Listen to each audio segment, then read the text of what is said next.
गांव वाले समझते थे कि बोधिधर्मन सिर्फ चिकित्सा पद्धति में ही माहिर हैं, लेकिन गांव वालों को ये बात बहुत जल्द पता चलने वाली थी कि ये आत्मरक्षा विद्या और सम्मोहन कला के भी बहुत बड़े उस्ताद हैं।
चीन के लोगों ने आज तक ऐसी आश्चर्यजनक युद्ध कला नहीं देखी थी और उन्होंने भी ये कला सीखने की मांग की। 达摩，请你教我们武术，我们也是要学。谢谢，谢谢。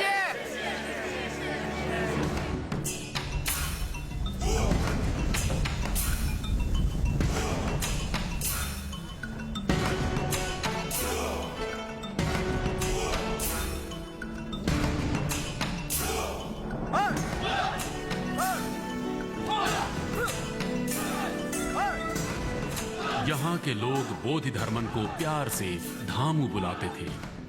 वो उस गांव में रहकर अपनी कला सिखाने लगे। कई वर्षों बाद जब उन्होंने अपने वतन वापस जाने की इच्छा जताई, तब ज्योतिषियों ने उनके जाने के बाद फिर से संकट आने की भविष्यवाणी की। अगर इस संकट से बचना है तो बोधिधर्मन को यहीं रोकना होगा, किसी भी हाल में, जिंदा या मुर्दा।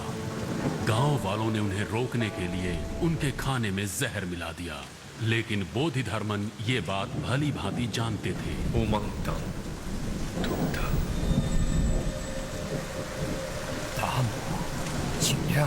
गांव वालों ने मांग की कि बोधिधर्मन के शरीर को उनके गांव में दफनाया जाए तो उनका देश बीमारियों और तमाम संकटों से मुक्त हो जाएगा।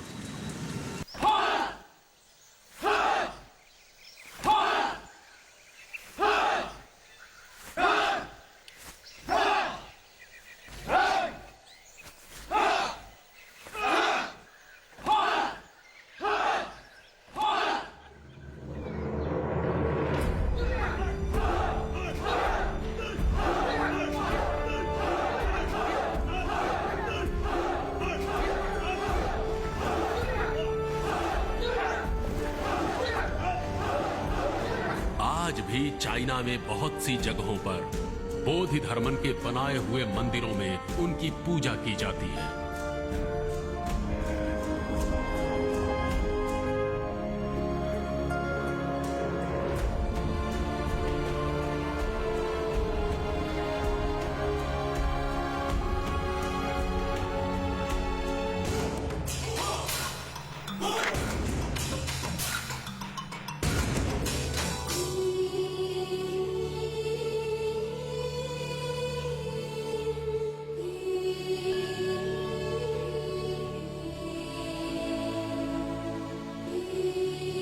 चाइना, जापान, थाईलैंड और कई देशों में मंदिर बनाकर एक भारतीय को पूजा जाता है, लेकिन हम में से कितने लोग इन्हें जानते हैं?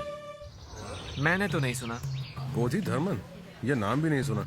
कभी सुना नहीं। सॉरी, नहीं जानती हूँ। No idea. Oh, Damu, yeah, I know him. Kung Fu master, right? I love him. Yes, I know Bodhidharman. He's son of king in South India. नहीं पता।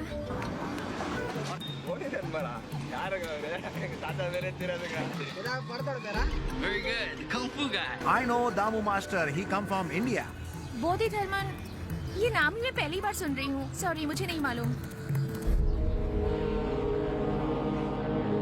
हमारे देश से गई हुई और भूली हुई इस कला को कोई हमारे ही विरुद्ध इस्तेमाल करेगा तो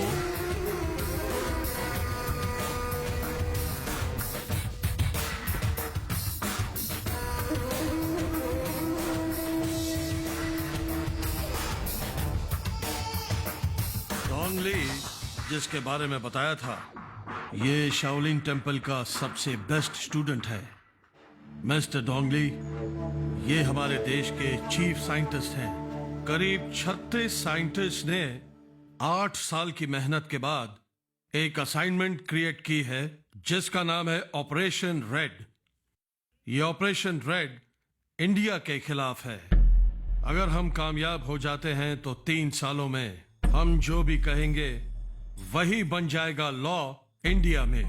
इंटरेस्टिंग। लेकिन एक लड़की की रिसर्च हम सब के लिए खतरा बन चुकी है। अगर उसकी रिसर्च कामयाब हो जाती है तो हमारा ऑपरेशन रेड किसी काम का नहीं रहेगा। इसलिए तुम इंडिया जाओगे, वहां उस लड़की को मारोगे और वापस आओगे। यह है तुम्हारी असाइनमेंट।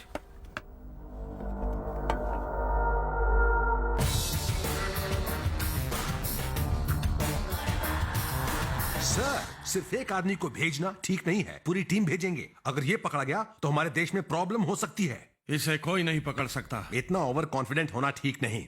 मुझे इस पर भरोसा नहीं है। वहां वो गार्ड दिखाई दे रहा है। जनरल, क्या वो एक काबिल सोल्जर है? जी। क्या वो अपने देश के लिए जान दे सकता है? बिल्कुल।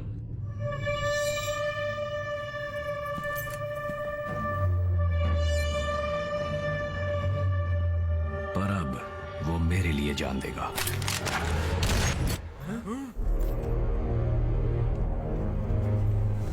क्या अब ठीक है सर?